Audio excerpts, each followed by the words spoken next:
अभ्यास 2 dictation start होगा 5 second बाद। स्टार्ट।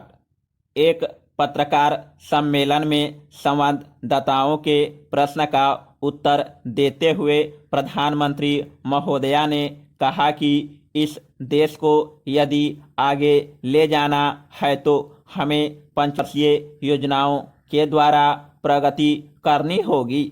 हमारी पहली पंचवर्षीय योजना, दूसरी पंचवर्षीय योजना, तीसरी पंचवर्षीय योजना तथा चौथी पंचवर्षीय योजना पूरी हो चुकी है और पांचवी पंचवर्षीय योजना का काम आरंभ हो चुका है।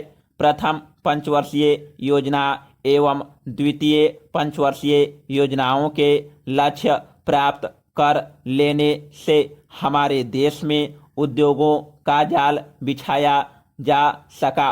तृतीय पंचवर्षीय योजना के अंत तक इस देश में करोड़ों रुपयों का वह सामान तैयार होने लगा था जिसे हमें विदेशों से मंगाना पड़ा था।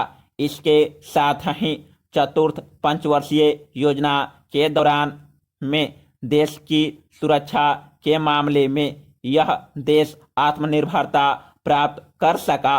सम्मेलन में रक्षा मंत्रालय में राज्य मंत्री ने बताया कि हमारे नेट हवाई जहाज़ों ने विदेशों में बने हवाई जहाज़ों से कहीं अधिक सफलता प्राप्त की।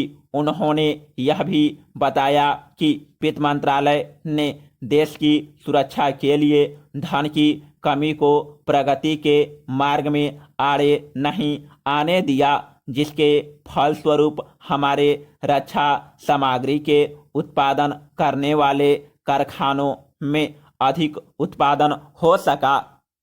Paragraph change. पत्र प्रतिनिधियों से बातचीत करते हुए विधि मंत्री ने यह बताया कि देश में आम चुनाव निर्धारित समय में किए जाएंगे। इसके लिए हर एक राज्य में निर्वाचकों की सूची तैयार की जा रही है। राज्य की विधानसभाओं के लिए भी निर्वाचन उचित समय पर किए जाने पर उन्होंने जोर दिया।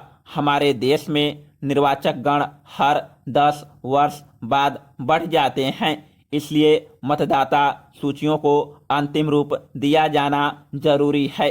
विधान मंडलों के चुनावों के लिए भी तैयारियां की जा रही है।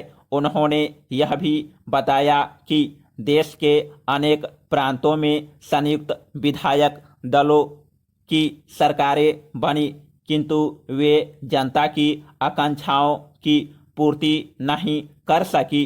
किंतु फिर भी देश की जनता सर्वोपरि है, उसी का निर्णय अंतिम होता है।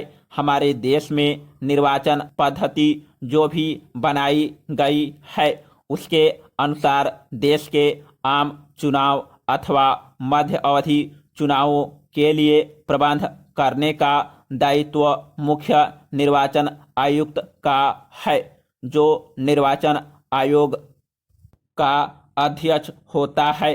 निर्वाचन आयोग के बारे में और सदस्य होते हैं जो कि देश के चुनावों के लिए जिम्मेदार होते हैं। कुछ विधायिका सभाओं के लिए अप्रत्यक्ष निर्वाचन पद्धति अपनाई गई है, जिनके लिए समय समय पर चुनाव होते हैं। Paragraph change. शिक्षा उपमंत्री महोदय ने कहा कि हमने अपने देश में प्राइमरी शिक्षा को अनिवार्य रूप से लागू कर दिया है।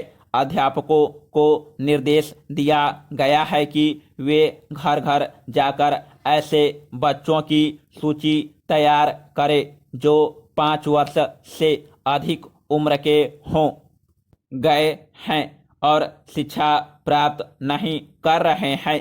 उच्च शिक्षा प्राप्त करने के लिए व्यापक प्रबंध किए गए हैं, किंतु यह आवश्यक है कि उच्च शिक्षा उन्हीं को प्राप्त हो जो कि इसके लिए योग्य हो। अतः 10वीं कक्षा पास करने के बाद विद्यार्थी अपनी रुचि के अनुसार व्यवसाय चुने। समाप्त।